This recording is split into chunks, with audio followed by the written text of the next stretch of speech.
When Dr. Harlan Briggs pulled off his gloves and called the time of death, the baby was 9 months old, the son of a SEAL lieutenant who had just lost his wife in childbirth, a man on his knees in the hospital corridor, clutching his dress uniform like he no longer knew what to do with his hands.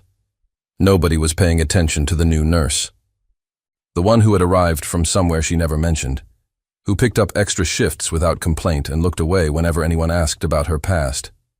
Quiet, careful, invisible by design.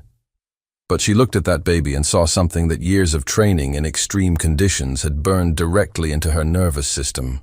A reflex so faint it looked like nothing. So real, it felt like a direct order. The doctor had closed the case. The hospital had accepted it. The lieutenant was already breaking apart in the hallway. And then the nurse nobody knew used a technique that does not exist in any civilian hospital manual. And the baby cried.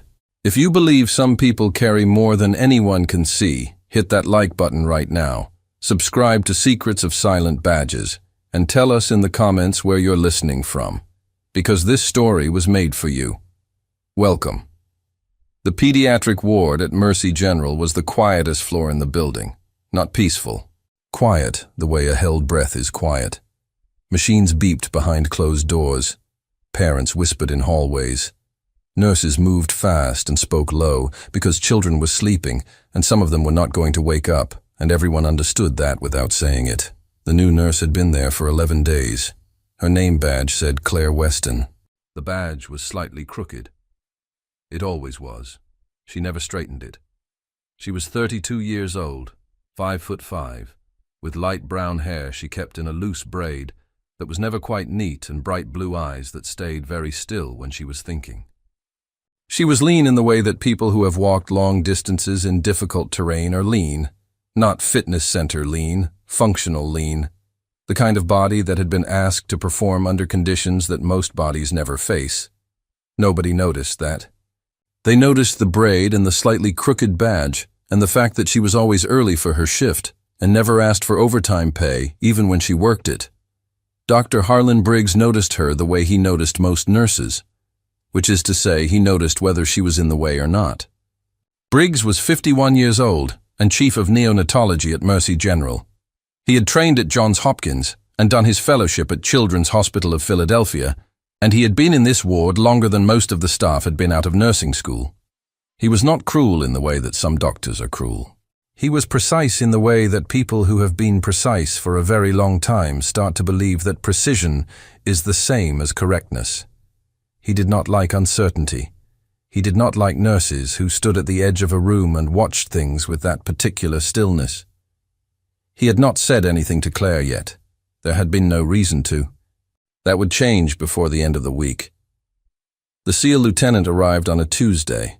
His name was Thomas Garrett. He was 36 years old, 6'1", wearing his Navy service uniform because he had come directly from the base when the call came. His cover was tucked under his arm. His jaw was tight. His eyes were the eyes of someone who had trained for every kind of emergency except this one. His wife had died 4 days earlier. Postpartum hemorrhage. Fast and catastrophic. She had been healthy and strong and 33 years old, and she had been gone in 40 minutes. Her name had been Anne. Their son had been born 8 days before, at 32 weeks, and was in the NICU on the 4th floor. For 8 days, Thomas had driven back and forth between the base and the hospital in the dark, and sat beside that incubator, and talked to his son the way he talked to his team when things were bad. Quietly, directly, as if the words themselves were equipment. His son's name was Noah. Noah weighed 4 pounds and 11 ounces and had his mother's nose and his father's stubborn chin, and he had been doing well. Not perfectly, but well enough. The neonatologist had used phrases like progressing appropriately, and Thomas had stored them the way he stored mission briefs, as data, not comfort. Then the call came. Rapid deterioration. Come now. Thomas walked into Mercy General at 6:47 in the morning. He moved through the lobby and into the elevator with the economy of a man who has learned that speed and composure are not opposites. That falling apart was a thing you did after, not during. Claire was at the nurse's station on 4 when the elevator opened. She was writing in a chart. Her pen stopped. She did not know his name, or his unit, or his rank. She saw a man in a Navy service uniform moving toward the NICU with that particular walk, and she felt something she had learned to ignore shift slightly in her chest. She looked back at the chart. She kept writing. Dr. Briggs was already in the NICU when Thomas arrived. Noah's oxygen saturation had dropped at 5:30 a.m. The night nurse had escalated immediately. Briggs had been at the bedside for 30 minutes before the father walked in. The incubator was surrounded by equipment. The numbers on the monitor were not good. Briggs turned when he heard the door and said quietly, "Lieutenant Garrett, sit down, please." Thomas did not sit down. "Tell me what's happening," Briggs told him. Clinical and precise. He covered what was happening and what had been done and what was possible and what was not. He used the phrase quality of life twice. He used the phrase difficult decision once. He said the deterioration overnight had been rapid and that at current trajectory, the team would be looking at a very different conversation within the next several hours. Thomas listened. His hands were at his sides. His face showed almost nothing. "What are his chances?" he said. Not a question. "A request for data." Briggs looked at him directly. "Single digits, Lieutenant.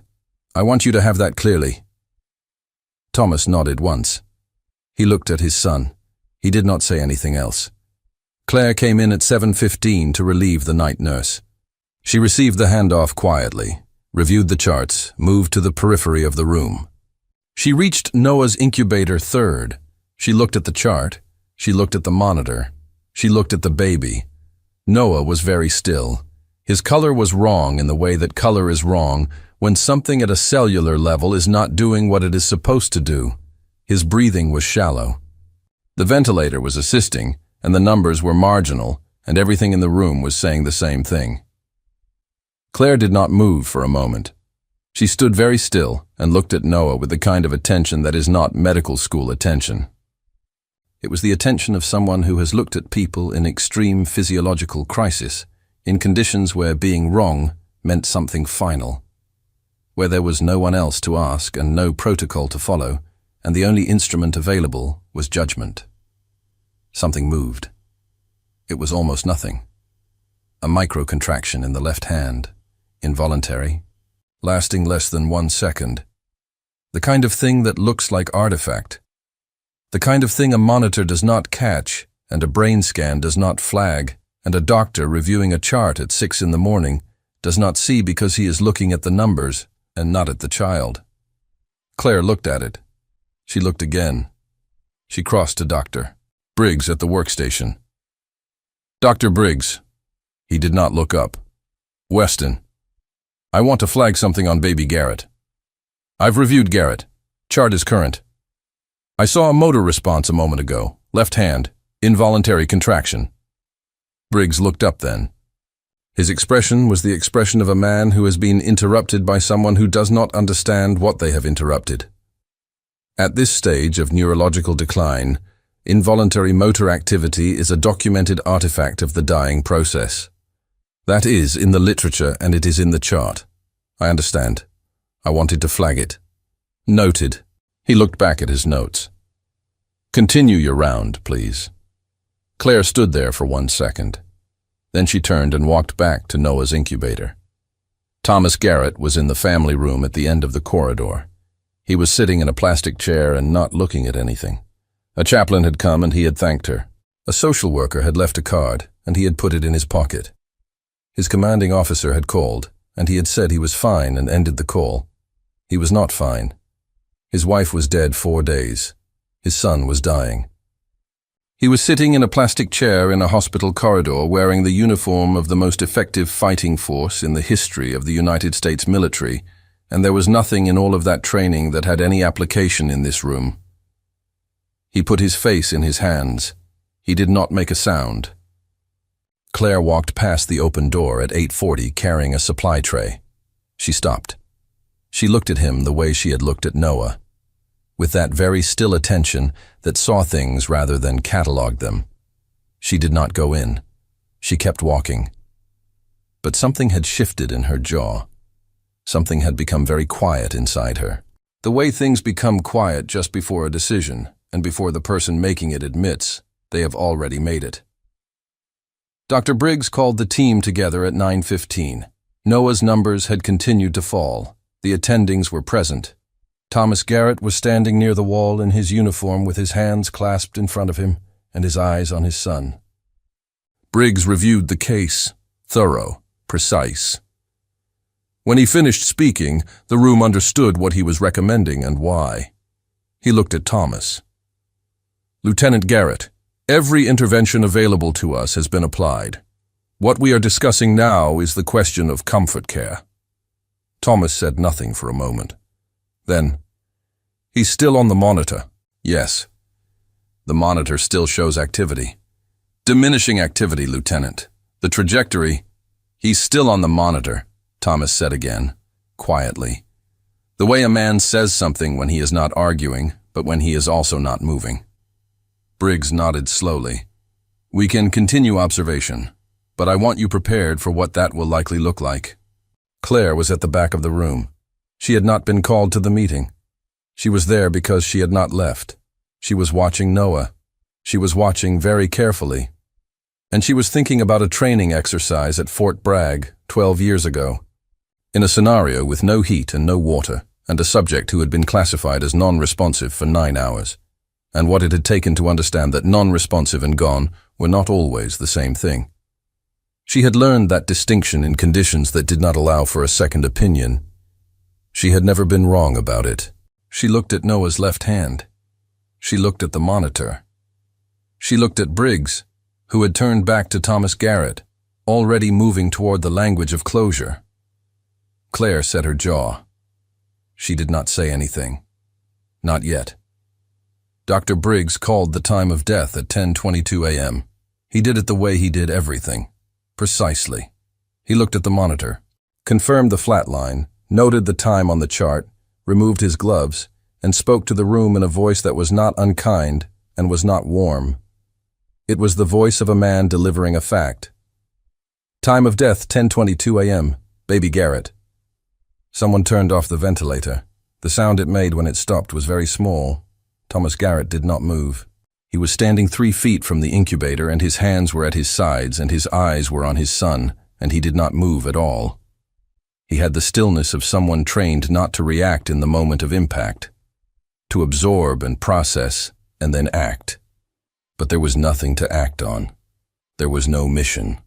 There was no team. There was only a 4-pound baby who had his wife's nose, and who was no longer breathing. His hands began to shake, just slightly, barely visible. But Claire saw it. She was at the back of the room. She had watched Briggs call the time. She had watched the nurse reach for the ventilator switch. She had watched Thomas, and she watched Noah now. The room began to move. Nurses shifted. Briggs was writing in the chart. An aide began to prepare the room for what came next. Claire did not move. She was looking at Noah's left hand. It was the same hand she had flagged 90 minutes earlier. The hand that Briggs had told her was an artifact of the dying process. The hand that, as she watched, moved again. Not the same way. Not the small, involuntary contraction from before. This was different. Slower. A curl of the fingers, partial, like a hand reaching for something that was not there yet. Claire crossed the room in 4 steps. "Dr. Briggs." He did not look up from the chart. "Weston, I need you to—" "Dr. Briggs, I need you to look at the baby's hand. We have called the time. Please allow the team to look at his hand." The room went quiet, not because of the words, because of how she said them. Briggs looked up. He looked at Claire. He looked at Noah. The baby's left hand was still. "Weston," his voice was careful, "I understand this is difficult, but what you are seeing is the second motor response in 90 minutes, Claire said. The first was involuntary with contraction pattern. This one had directional curl. Those are not the same phenomenon. Briggs set down the chart. "You have 11 days on this ward. I have 23 years in neonatology. I know that. And you understand that I have seen every form of post-cessation artifact. And I am telling you, let me do a sternal rub, Claire said. Silence. Thomas Garrett turned from the incubator. He was looking at Claire for the first time. Really looking. His eyes were red, but his focus was sharp. The focus of a man whose mind does not stop working just because his heart is breaking. A sternal rub on a deceased is not harmful, Claire said. 12 seconds. If I'm wrong, nothing changes. If I'm right, you want to know. Briggs looked at her. You are not right. Then let me be wrong in 12 seconds, Thomas spoke.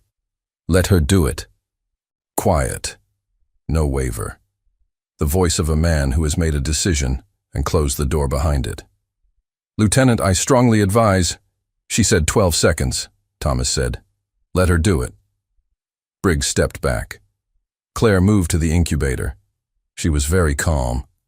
That was the thing people in the room would remember. Not what she did, but how she looked doing it. Like someone doing something she had done before. Not in a simulation, in conditions that mattered. She placed 2 fingers on Noah's sternum. She applied pressure. Firm, controlled, specific. She waited. 1 second, 2, 3. Noah's face changed. A tightening around the eyes. A shift in the jaw. The kind of response you only recognize if you know what you're looking for, and you have seen it in places where there was no one else to look. She adjusted her fingers and applied pressure again. Different location. Same intensity. Noah's mouth opened. No sound. But it opened, and his chest moved. Not the ventilator. The ventilator was off. His chest moved on its own, shallow and struggling and absolutely real. The oxygen monitor ticked upward. 1 point, then another. A nurse covered her mouth. Briggs was at the monitor in 2 steps. He looked at the numbers. He looked at Noah. He looked at Claire, whose hand was still steady and whose face showed nothing but focus. Get me the attending, Briggs said. His voice was different. Get respiratory up here. Now. He looked at Claire. What did you do? Not accusatory. The way a man says something when he genuinely needs the answer. Restart the ventilator and run a full neurological workup, Claire said. Brain activity scan and metabolic panel in the next 20 minutes. What did you do? He said again. I found the response threshold. Let's keep him alive and talk about it after. Briggs turned. Ventilator on. Get neurology. Metabolic panel stat. Someone get the cart. Thomas had not moved. He was watching his son's chest rise and fall. His hands had stopped shaking. Then he sat, straight down, in the chair beside the incubator. Like something that had been holding him up had quietly stepped aside. He put one hand on the edge of the incubator, palm flat, as close to his son as the barrier would allow. Claire stepped back. She breathed through her nose and looked at the ceiling for 1 second, the way someone does when they are very glad about something and cannot find the words for it yet. Then she picked up her chart and moved to the next bed. The next 6 hours were medicine. Tests and results and adjustments and more tests. Neurologists arrived and looked at the scans with the particular expression of people seeing something that does not fit what they expected. Noah's brain activity was not normal, but it was present. Weak and suppressed in several areas. But in the brainstem, the respiratory centers, the basic architecture of a living system, activity, faint and undeniable. Dr. Patricia Hale from Pediatric Neurology used the phrase profound hypothermic mimetic response and asked twice who had performed the initial intervention and was told it was the floor nurse and looked at the door and said nothing for a long time.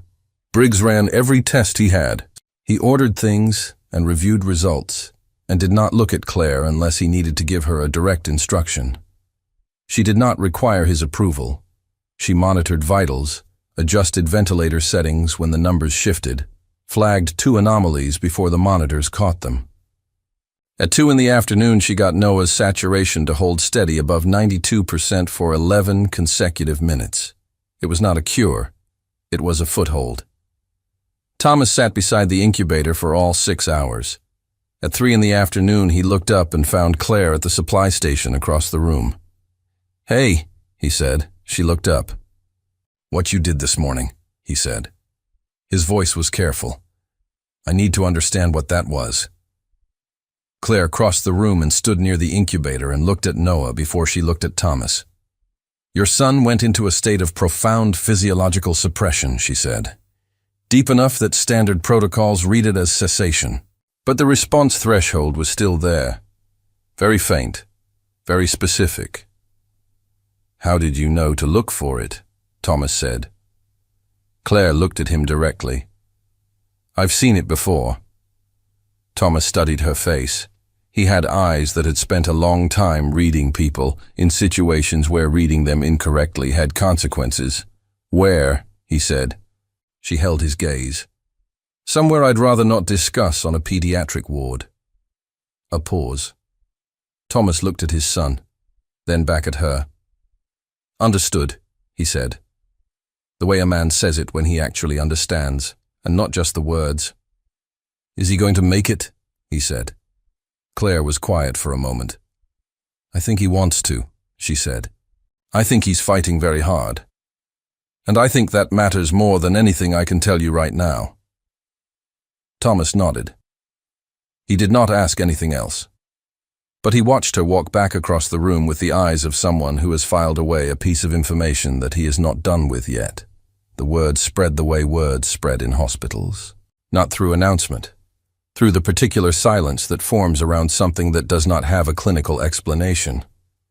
By the end of the first afternoon, everyone on the 4th floor knew that baby Garrett had been called, and that the floor nurse had done something, and that the baby was back on the ventilator, and the neurologists were running tests, and nobody knew what to call what had happened.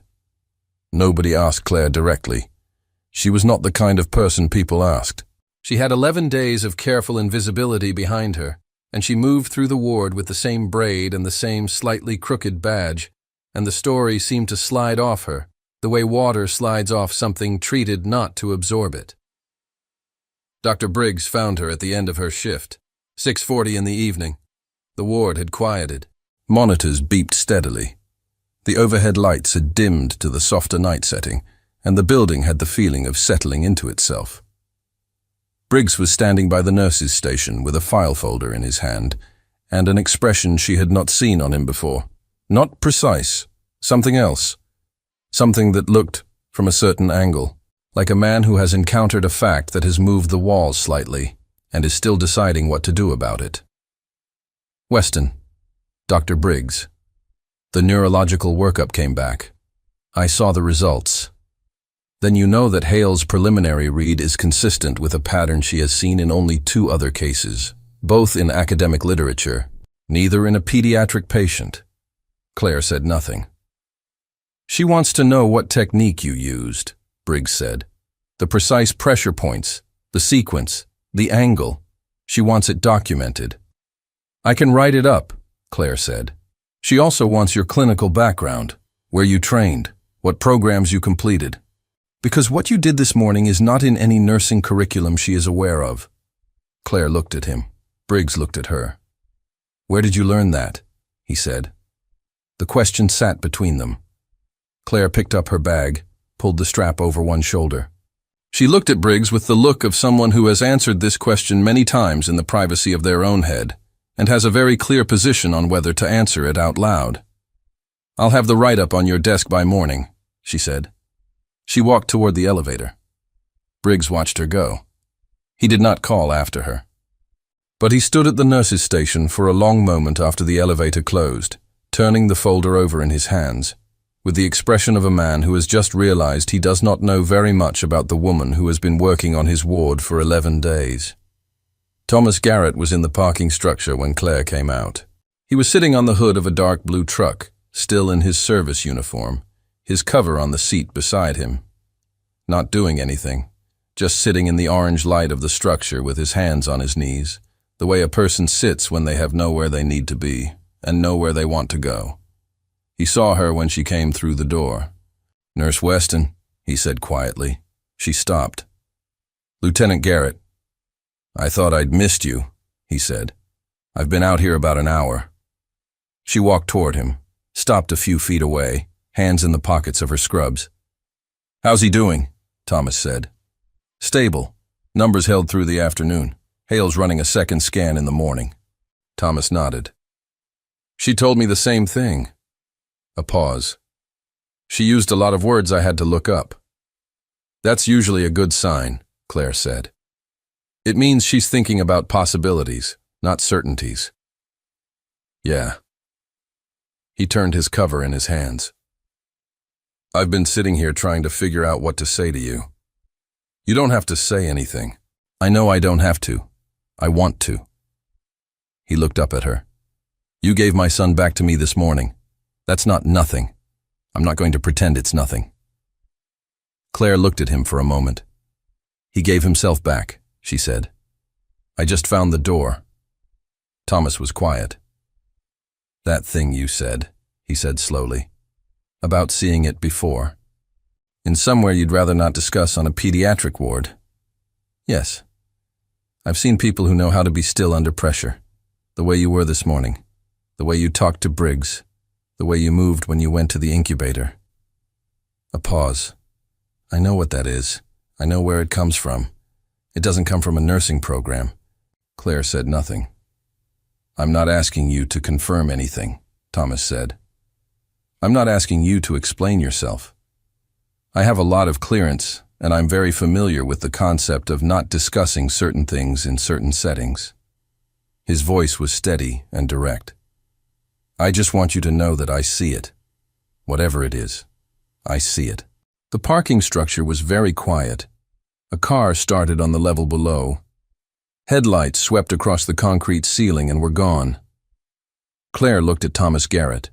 She looked at the way he was sitting, at the uniform, at the hands, at the particular steadiness in his eyes that she recognized from the inside. Get some sleep tonight, she said. Your son needs you rested tomorrow. Thomas almost smiled. Almost. Yes, ma'am, he said. Claire walked to her car. She did not look back. But behind her she heard the sound of Thomas getting down from the hood of the truck and putting his cover on and standing up straight in the way that men who wear that uniform stand when they are pulling themselves back together. She heard it and kept walking. In the part of her that she kept very quiet and very contained, something that had been held at a controlled distance for a long time shifted, very slightly, in the direction of something she did not have a name for yet. 3 days passed. Noah held, not easily, not in a straight line. His numbers dipped twice and spiked once, and required 2 medication adjustments and 1 full respiratory reassessment at 3 in the morning, during which Claire was the only nurse present, and made 2 decisions without calling Briggs, and documented both precisely in the chart, and was correct both times. Briggs read the chart in the morning. He did not comment. But he stopped dismissing her with his back. He started turning to face her when she spoke. It was a small thing. In a different kind of story, it would not be worth noting. In this ward, in this dynamic, it was the kind of adjustment that required something to have moved. Hale ran the second scan on day 2 and the third on day 4. Each time she came out of the imaging room with the same expression. Not amazement. Amazement burns out quickly in clinicians. What she had was something more durable.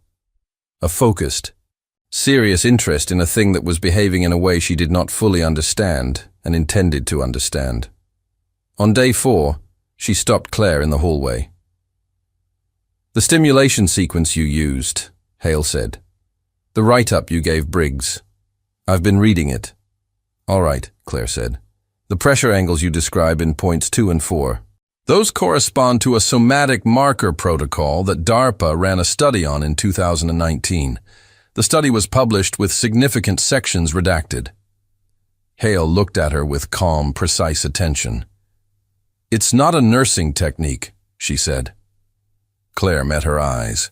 Noah's scan this morning showed activity in 2 regions that were suppressed on day 1, Claire said. If the trend continues, you'll want to consider a modified stimulation protocol every 12 hours. I can document the parameters. Hale looked at her for a long moment. I'm going to ask you something, Hale said, and I want you to know that I do not require an answer. I am asking because I would like to understand what I am looking at. Ask, Claire said.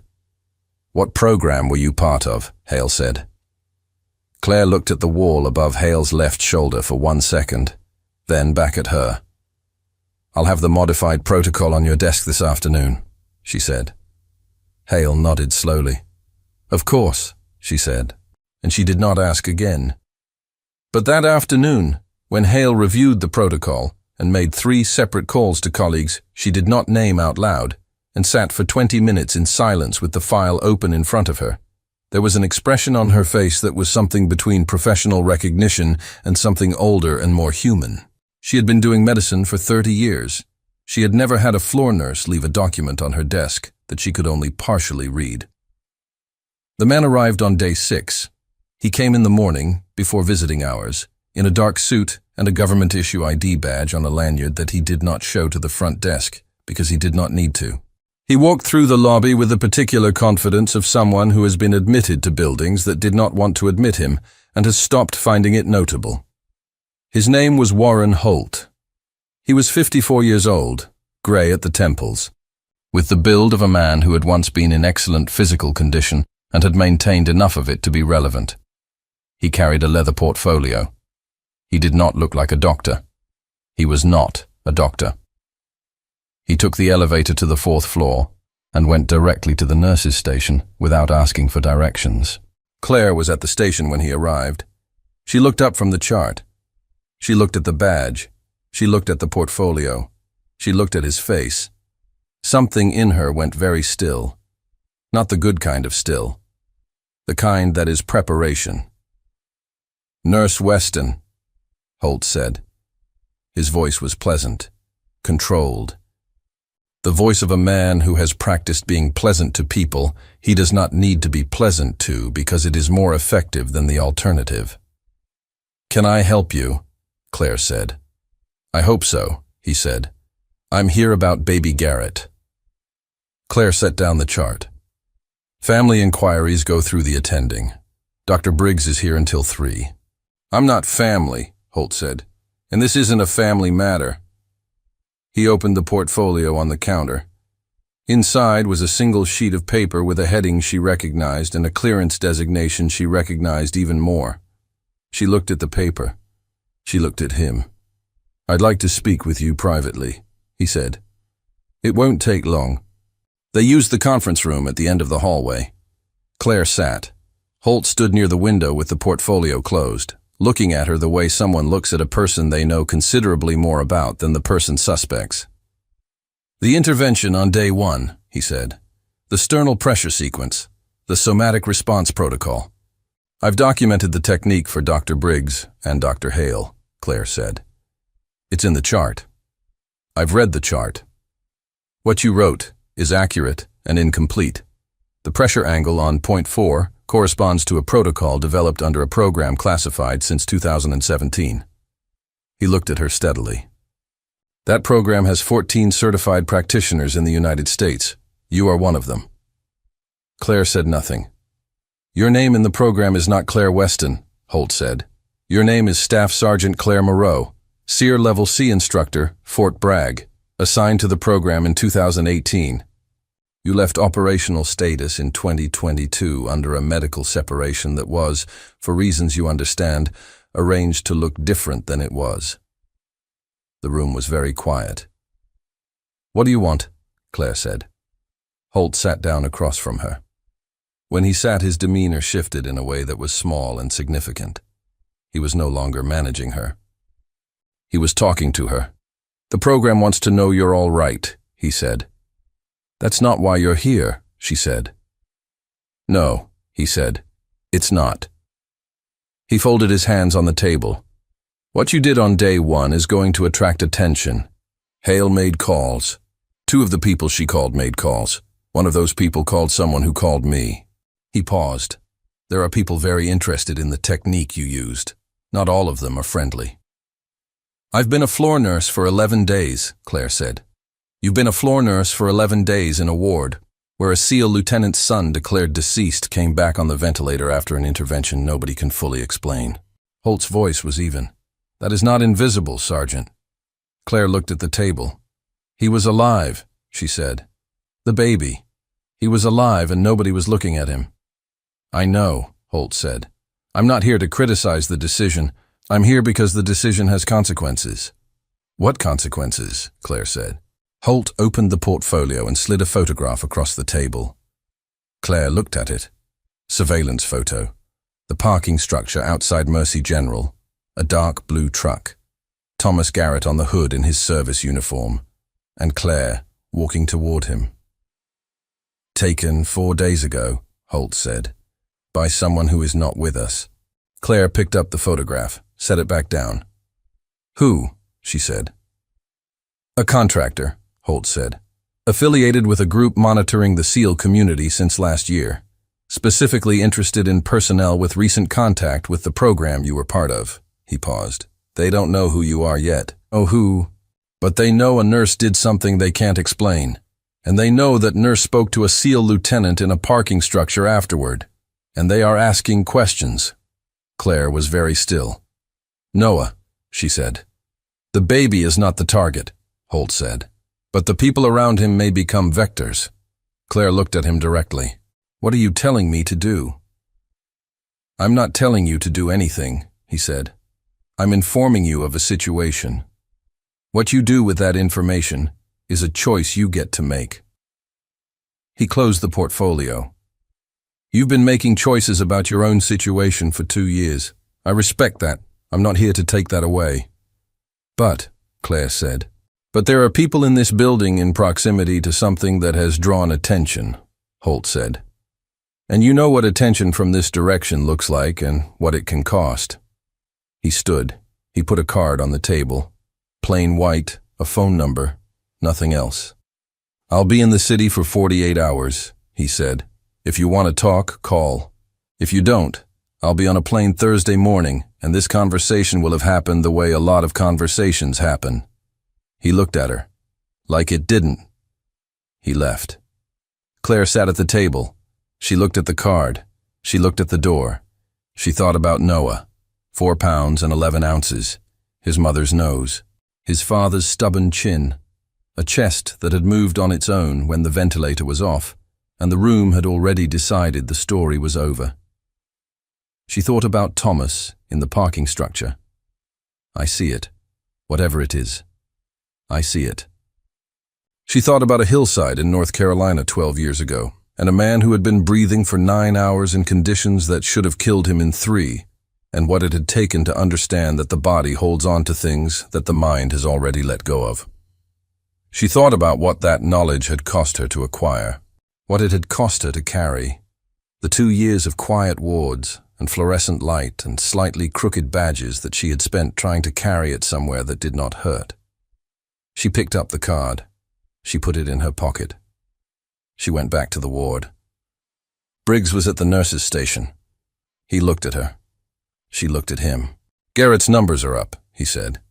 Good, Claire said. Saturation held at 95 for 2 hours without adjustment. Very good. A pause. Who was that man? Briggs said. Government, Claire said. Hear about a lot of things. Noah's doing well. That's what matters right now. She walked toward the NICU. Briggs watched her go with the expression of a man who keeps receiving technically complete and practically empty answers and is beginning to understand that this is going to keep happening. He looked at the chart in his hand. He thought about a baby who had no business being alive, and a woman who had no business knowing what she knew, and the fact that somehow, because of both of those impossible things together, Noah Garrett was breathing. He set down the chart. He went back to work. Thomas Garrett called Claire at 8 that evening.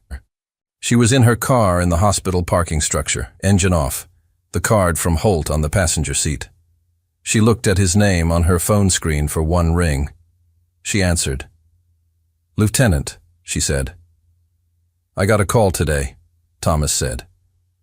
His voice was very careful. From a man named Holt. He told me there was a situation.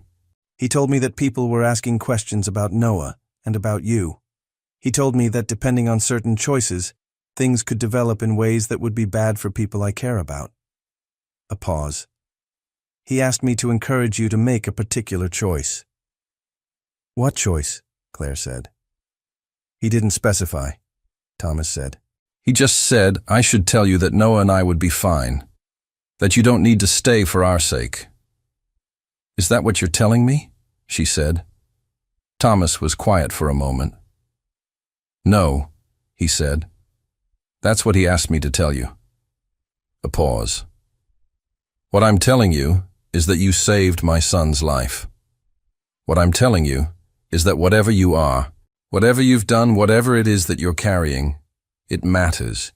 It mattered to Noah. It matters to me. His voice was low and steady. I'm not going to tell you to run. That's not my call. But if you stay, I'll stand next to you, whatever that's worth.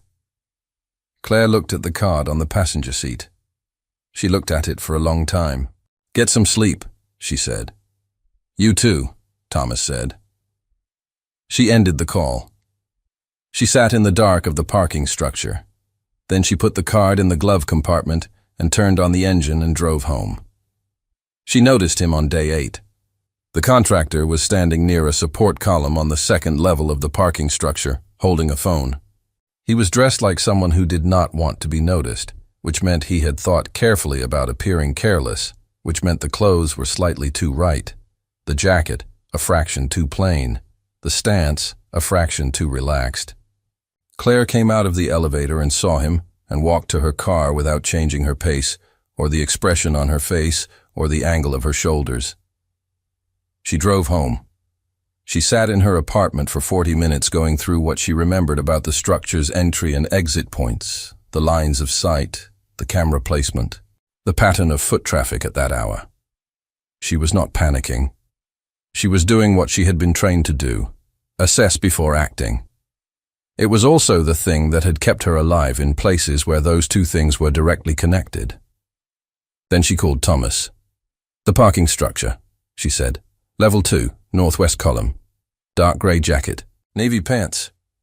You'll know the stance. A pause on the line. How long? Thomas said. At least 3 days based on what Holt told me, Claire said. Possibly longer. You're sure? Yes. Another pause. Shorter. I'll make a call, Thomas said. I know you will, Claire said. That's why I'm telling you. She hung up. She did not sleep well that night. The apartment was small. She had chosen it for that reason. Less space meant fewer decisions about what to put in it, and fewer decisions about what to put in it meant fewer artifacts of a life that might have to be left behind quickly. She had a bed and a table and 2 chairs and a coffee maker and a row of medical textbooks that she had read 3 times each and a single photograph on the windowsill that she turned face down before she went to sleep every night.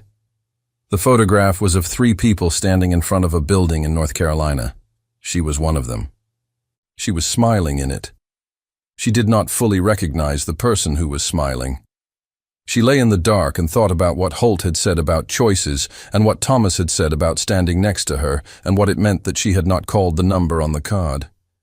She had been very good at not being found for 2 years. She had been quieter than silence.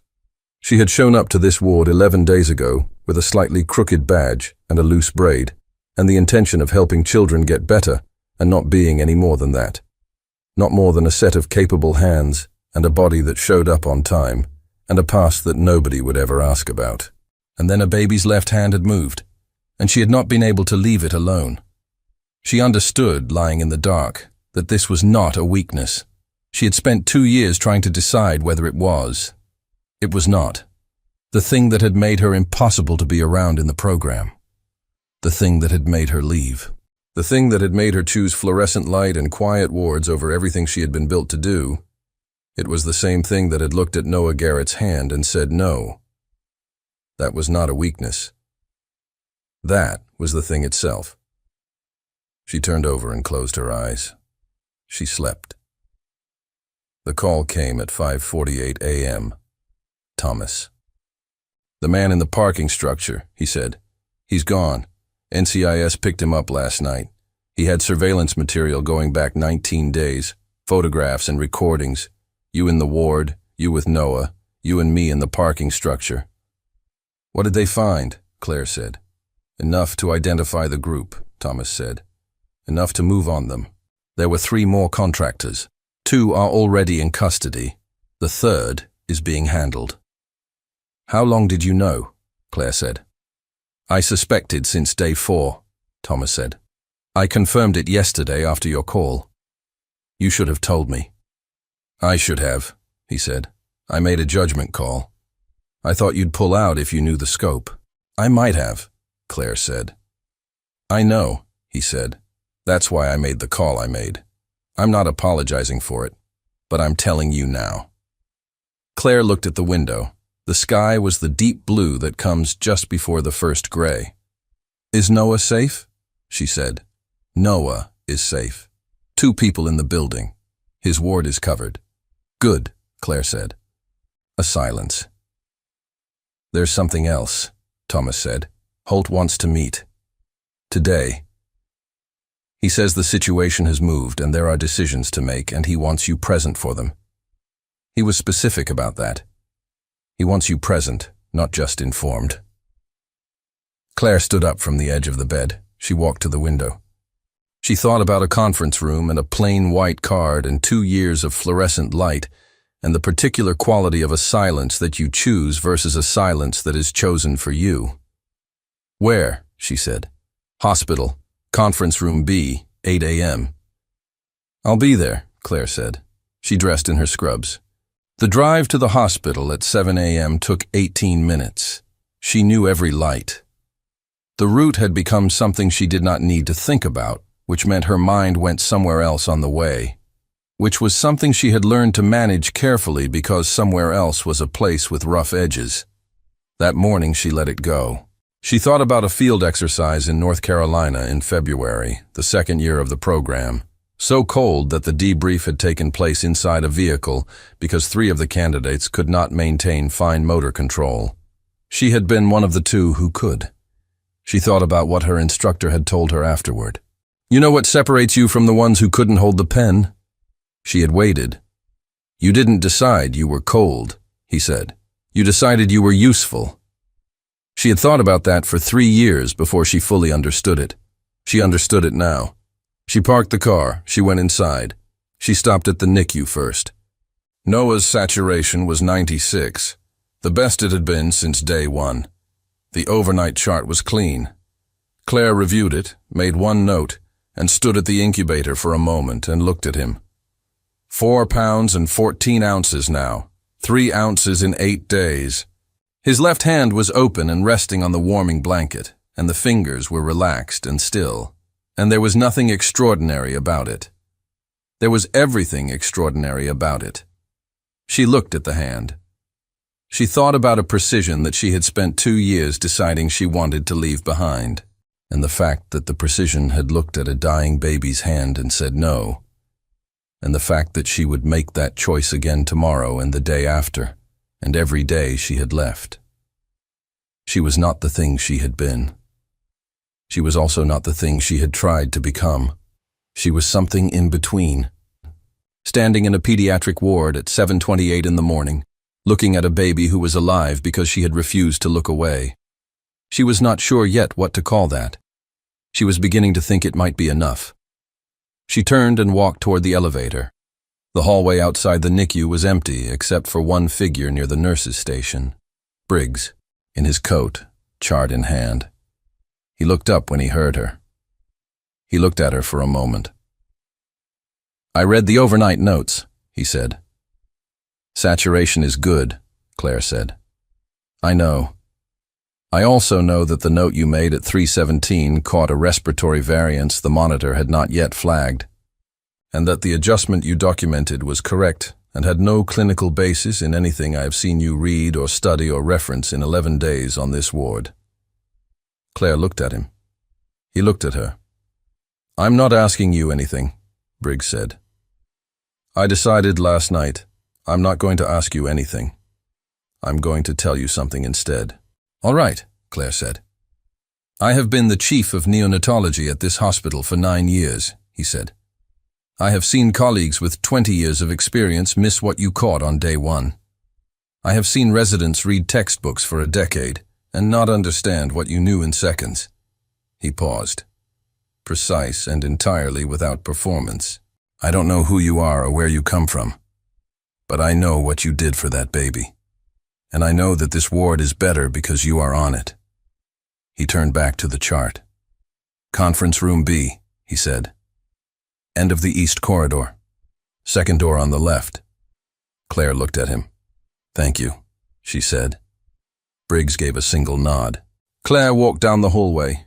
She walked with her shoulders level and her hands quiet, and her braid still slightly imperfect, and her badge still slightly crooked, and she thought about a baby who had reached for something that was not there yet, and about a man who had sat on the hood of a truck in his uniform and said, I see it, and about what she was walking toward and whether she was ready for it.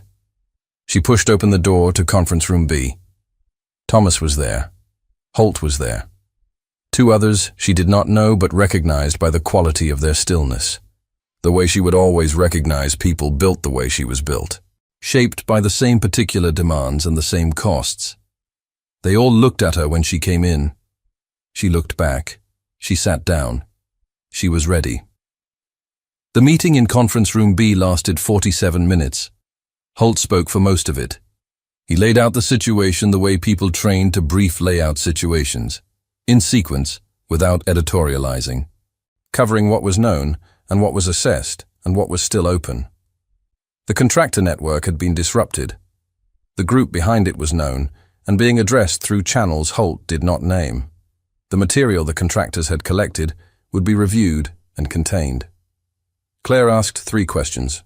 Thomas asked 2.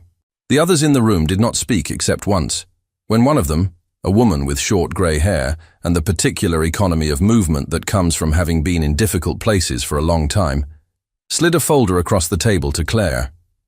Claire looked at it. She looked at Holt. What is this? She said. An offer, Holt said. You don't have to take it today. It will be the same offer next week. Claire closed the folder without reading it. She looked at Thomas. He was looking at her, not at the folder. At her. The way he had looked at her in the parking structure and in the NICU, and every time they had been in the same room since the morning she had walked to Noah's incubator and refused to accept what the room had already accepted. He looked at her the way you look at someone when you have run out of careful things to say, and all that is left is the true thing. The meeting ended. The others filed out. Thomas stayed. Claire stayed. The room was quiet. What's in the folder? Thomas said. A new assignment, Claire said. Classified. Different from before. More medical. More structured. She paused. More like this. Like this, Thomas said. Like having somewhere to be, Claire said. Like doing something that matters and knowing why it matters.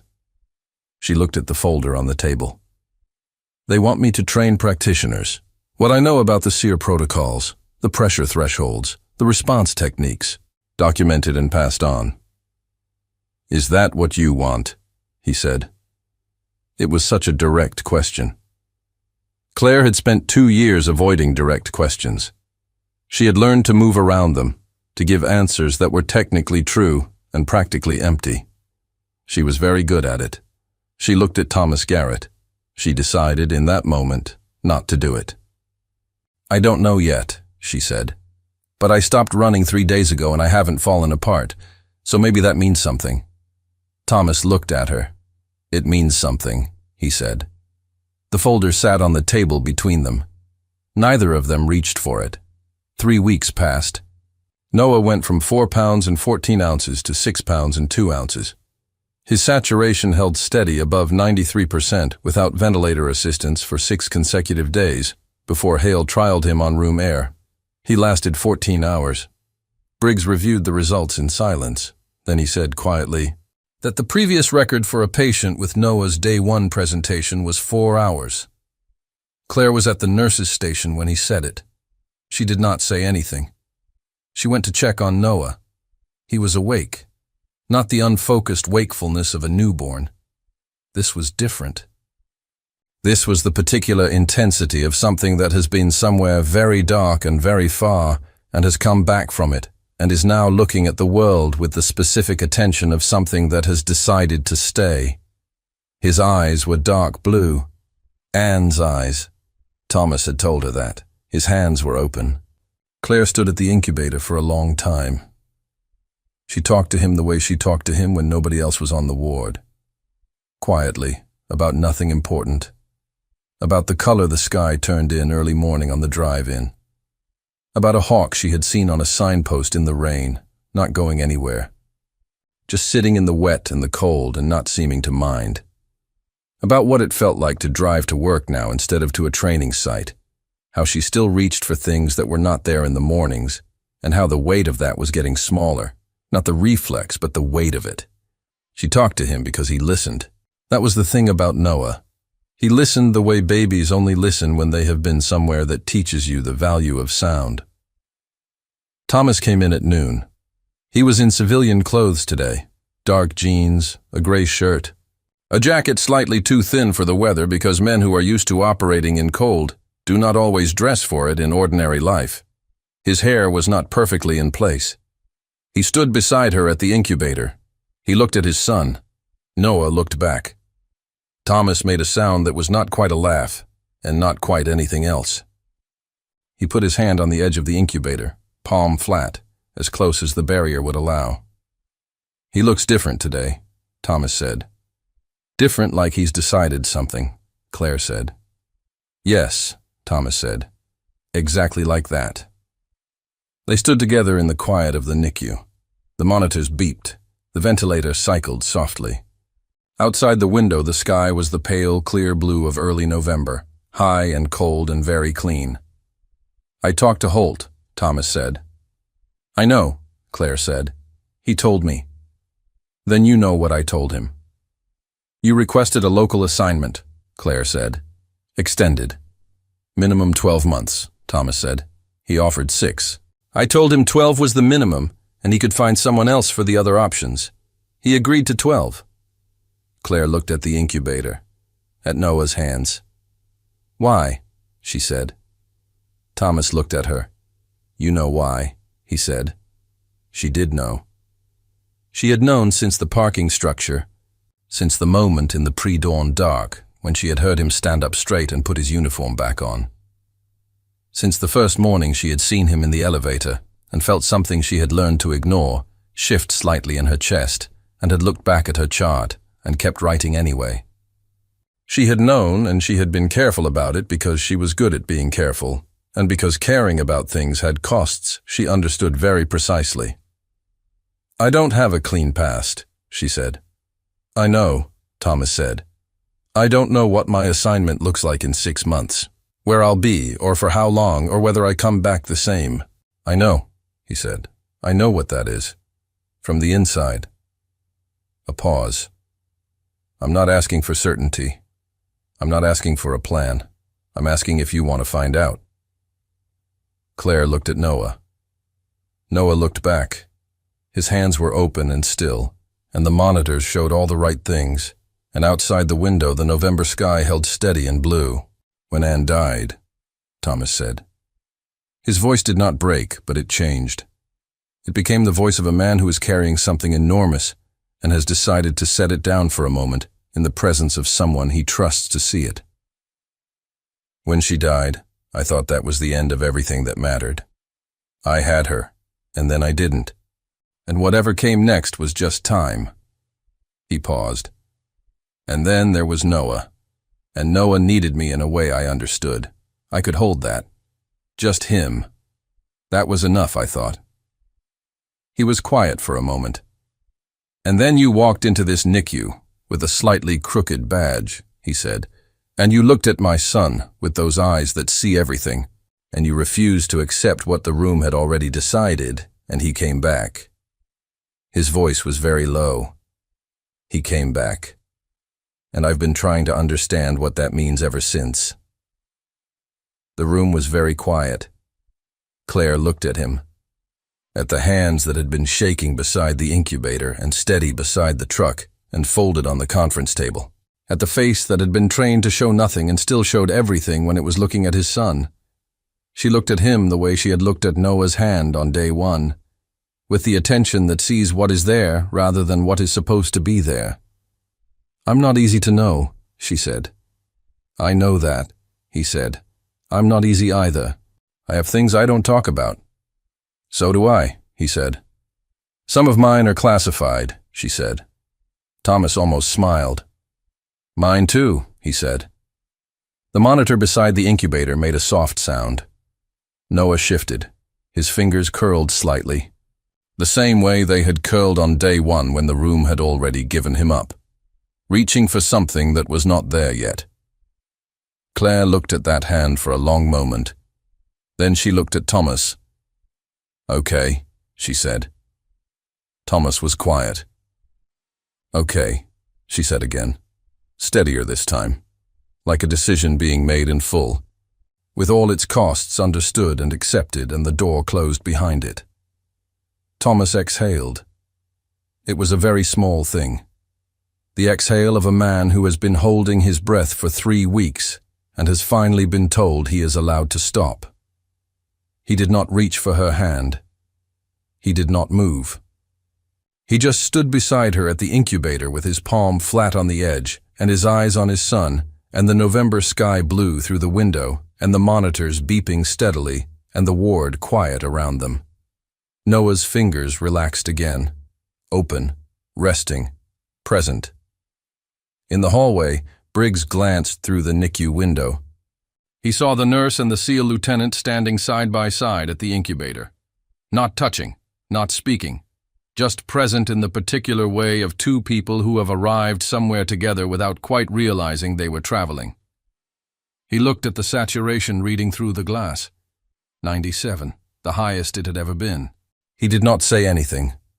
He turned and walked back to the nurse's station.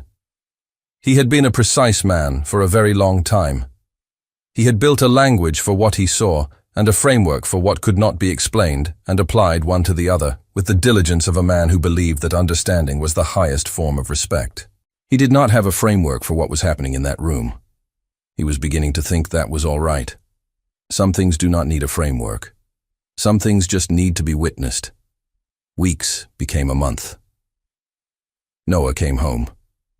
The morning Thomas carried him through the door of the apartment for the first time, Claire was on the ward finishing her shift. She did her work the way she always did her work. Steady hands, complete attention, the slightly crooked badge that she had never once straightened. At 5 o'clock, she sat in her car in the parking structure. Her phone lit up. A photograph. No message. Just a photograph. Noah. In a small bedroom with yellow curtains and late afternoon light coming in sideways and soft. On his back, on a white blanket. Eyes open. Hands open. Both of them. Reaching at nothing and everything. He looked the way something looks when it has decided to stay. Claire looked at the photograph for a long time. She thought about the person in the photograph on her windowsill that she turned face down every night. That person had known exactly what she was, had been comfortable with her edges and her costs and her carefully arranged silence. She was not that person. She was someone who showed up to a pediatric ward with a slightly crooked badge and looked at babies with the attention of someone who has learned that the difference between gone and almost gone is sometimes nothing more than the willingness to look. She was someone who had said okay to a man standing beside an incubator, with his hand flat against the barrier and his eyes full of everything he had been trained not to show. She was beginning to understand that okay might be the bravest thing she had ever said. Not braver than the hillside in North Carolina. Not braver than the 9-hour field scenario in February.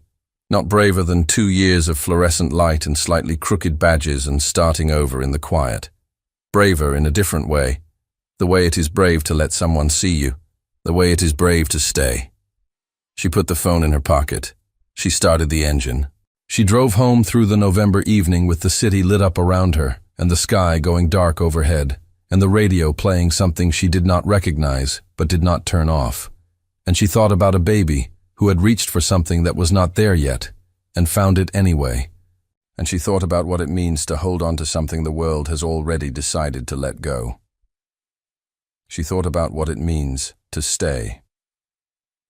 The end. If this story moved something in you, hit that like button right now. Subscribe to Secrets of Silent Badges and ring the bell so you never miss a story like this one. Drop a comment and tell us where you're listening from, because people from all over the world find their way here and we want to hear from you. And if you know someone who needs to be reminded that some people carry more than anyone can see, share this with them today. We'll see you in the next story.